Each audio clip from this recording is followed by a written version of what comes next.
내 주 하나님 넓고 큰 은혜는 저 큰 바다보다 깊다. 너도 다주를 길러 깊은 대로 저 한가운데 가보라. 언덕을 따라서 창가에 배 띄워 내 주 예수 은혜의 바다로 내 맘 건져가라. 왜 너 인생은 언제나 거기서 저 큰 바다 물결 보고 그 밑 모르는 깊은 바다 속을 한번 헤아려 한보나.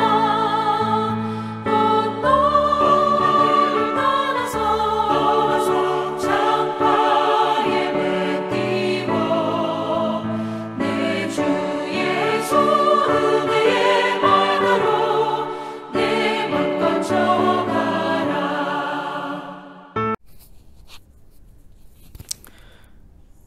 4월 5일 수요일 고난주간 특별 새벽 기도입니다. 오늘 또 새벽을 깨우며 기도하실 때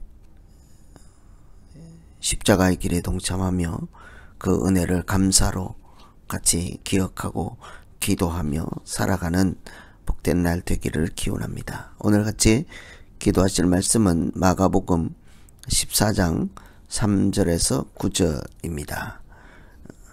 그 중에 6절 말씀 읽어드립니다. 가만두라. 너희가 어찌하여 그를 괴롭게 하느냐. 그가 내게 좋은 일을 하였느니라. 아멘.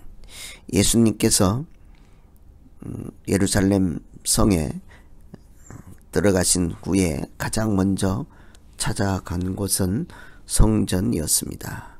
하나님의 아들이므로 하나님의 집에 가는 것은 마땅하죠. 그곳에 가서 보니 만민의 기도하는 집을 강도의 소굴로 만드는 사람들이 있었습니다. 성전에서 말씀을 가르칠 때 또 누구의 허락을 받았느냐 하고 따지는 사람들도 만나게 되지요. 오늘은 이렇게 예수님을 배척하고 강도 소굴을 만드는 사람들과 반대로 아주 귀한 믿음을 가지고 자기의 것을 전부를 하나님께 드리며 좋은 일을 하였다 하고 칭찬 듣는 한 사람을 대조적으로 소개하고 있지요. 이 여인은 머리에 향유를 부어서 예수님께 자기의 전부를 부어드린 여자였습니다. 오늘은 강도의 소굴로 만들고 예수님을 인정하지 않고 죽이려고 하는 사람들과 대조적으로 하나님의 칭찬을 듣는 한 여인의 믿음을 통해서 우리가 십자가를 지시는 예수님을 어떻게 맞이하고 또 어떤 믿음으로 살아야 하는지를 같이 살피고 기도하면 되겠습니다. 첫째는 우리가 자기의 믿음을 생각할 때에 내가 하는 일은 아름다운 일인가? 내가 하는 일은 하나님께서 아름다운 일이라고 칭찬해 줄 만한 것인가? 이런 질문을 하며 기도하면 되겠습니다. 오늘 이 여인은 예수님께서 베다니에 나병 환자 시몬의 집에 머물 때에 자기가 평생 이렇게 고이 간직하던 매우 값진 향유 옥합을 깨뜨려서 예수님의 머리에 부어 드렸습니다. 그때도 이렇게 사람들이 비난을 하죠. 왜 그렇게 하느냐. 그때 예수님께서 그는 내 몸에 향유를 부어 장례를 준비하느니라 뿐만 아니라 그는 좋은 일을 하였으니 가만두라. 어찌하여 괴롭게 하느냐 하고 사람들과 달리 그것은 비싼 향유를 낭비한 것이 아니라 오히려 좋은 일을 한 것이라 하였습니다. 경제적으로 이렇게 돈으로만 따지면 낭비라고 할 수 있겠지요. 그런데 세상은 돈보다 더 귀한 일이 있지 않겠습니까? 그것은 아무리 많은 돈을 써도 돈으로 따질 수 없는 일을 돈으로 하는 것이겠지요. 그래서 항상 돈이 먼저가 아니라 돈으로 얼마나 귀한 일을 하는가, 그것이 중요할 것입니다. 예수님께서 십자가에 달리시기 전에 이 여인은 장례식을 선포하였을 뿐만 아니라 사실은 기름을 붓는다 하는 것은 대관식이나 마찬가지이죠. 왕의 등극 때, 왕이 등극할 때에 하나님이 이렇게 택하신 사람입니다. 그리스도라는 것도 기름 부음을 받은 자라는 뜻이잖아요. 그런데 세상에 오신 하나님의 아들을 누구도 만왕의 왕이라 하고 기름을 부어드리는 그런 보이는 선언을 한 적이 없습니다. 고백을 한 적도 없지요. 그런데 예수님을 다 배척하고 죽이려고 할 때 이 여인은 어쩌면 좀 위험할 수도 있는, 그들과 반대되는 그런 행동을 하였습니다. 그때 예수님은 좋은 일이라 하였고, 그것은 원어에 보면 아름다운 일이라 기록되어 있죠. 뿐만 아니라 복음이 전파되는 곳마다 기억될 만한 일이라고 합니다. 사람들 눈에 낭비고 비난받지만 하나님의 눈에 기억될 만한 일이고 아름다운 일을 하고 산다면 후회하지 않는 일이 되지 않겠습니까? 오늘 우리가 십자가의 길을 동참하며 고난주간을 보낼 때 사람들이 비난하고 헛된 일이라 할지라도 하나님이 좋은 일이다, 기억될 만한 일이다 하는 하나님 중심의 관점으로 우리의 삶을 돌아보고 하나님이 칭찬하시는 그런 하루가 되기를 기원합니다. 두 번째는 무엇을 위해서 전부를 드릴 수 있을까? 자기 믿음을 한번 살펴보면 좋겠습니다.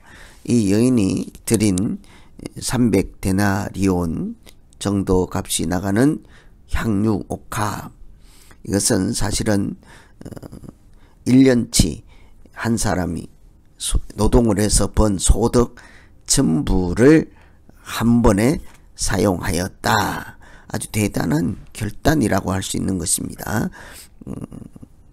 어쩌면 자기의 전부요 가장 귀한 것이라고 할 수 있죠.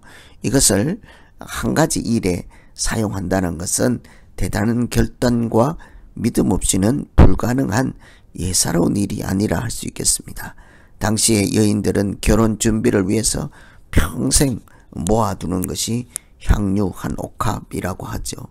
자기의 가장 귀한 것을 주님께 드리는 것은 무슨 까닭일까요? 그만큼 예수님이 누군지를 알고 예수를 사랑하기 때문이지 않겠습니까? 주는 그리스도시요 살아계신 하나님의 아들입니다. 그런 고백뿐만 아니라 주여 내가 주를 사랑하나이다, 이런 마음이 없이는 사실은 불가능할 것입니다. 감사와 은혜가 충만하여 이 여인은 그런 결단과 자기 전부를, 자기 목숨까지도 다 드리는 그런 믿음이라고 하겠습니다. 여러분, 우리가 사랑하면 아까울 것도 없고 계산하지도 않고 전부를 드리고 고민하지도 않습니다. 큰 결단을 하는데 시간이 오래 걸리지도 않지요. 진정한 사랑은 언제나 그처럼 계산도 없고 계산을 초월하는 마음이기 때문입니다. 예수님의 장례를 준비하는 것이라고 하였습니다. 어쩌면 두 번 다시 기회도 오지 않을 그때에 자기의 전부를 하나님께 드림으로 하나님에 대한 헌신과 사랑을 표현할 수 있는 그런 아주 두 번 다시 오지 않을 기회를 이 여인은 어쩌면 잘 믿음으로 살아가는 사람이라고 하겠죠. 십자가에 달리실 예수님을 살아서 마지막으로 만나는 이 여인은 이미 마음으로 눈물을 흘리고 손으로는 기름을 흘려 그 머리에 부어드리고 자기의 평생에 모은 재산을 다 드리며 십자가의 길에 동참하고 있었습니다. 이처럼 믿음은 하나님께 전부를 드리고 전심을 드리고 우리의 모든 것을 하나님께 드리는 것이라 하겠습니다. 왜냐하면 하나님이 나에게 전부이기 때문이겠죠. 돈보다 더 가치 있는 일을 찾았기 때문이겠죠. 그래서 오늘 나는 무엇을 위해서 전부를 드릴 수 있는가? 나는 무엇을 위해서 내 인생을 바칠 수 있는가? 이런 기도를 하며 오늘 같이 향유옥합을 부은 이 여인의 믿음을 따라 같이 기도하시면 되겠습니다. 오늘 말씀 의지해서 같이 기도하겠습니다. 오늘은 무엇을 위해서 내 인생 또는 내 귀한 것 전부를 드릴 수 있는가? 내가 하고 있는 일이 하나님이 아름답다 하고 기억될 만한 일이라고 하시는가? 이런 기준으로 말씀으로 기도하면 되겠습니다. 같이 기도합니다. 하나님 아버지, 오늘 예수님이 가시는 길에 자기 인생의 모든 것을 드리고 모든 마음을 다 바치며 향유옥합을 깨뜨린 그 여인처럼 조금 더 생각하지 않고 주저하지 않고 고민하지 않고 세상 사람들이 뭐라고 하든지 아주 귀한 일, 아름다운 일을 하였다 칭찬드릴 만한 그런 믿음의 결단을 하는 우리 모두 되게 하여 주시옵소서. 장례식을 준비하지만 기름을 부어서 하나님의 아들이심을 인정하고 또 나를 구원하실 유일한 하나님의 아들 예수 그리스도인 것을 감사하며 은혜가 충만하여 세상 누구도 할 수 없는 일을 내가 하는 하나님께 아주 기억되는 아름다운 믿음 생활을 하는 모두 되게 하여 주시옵소서. 예수님 이름으로 기도하옵나이다. 아멘.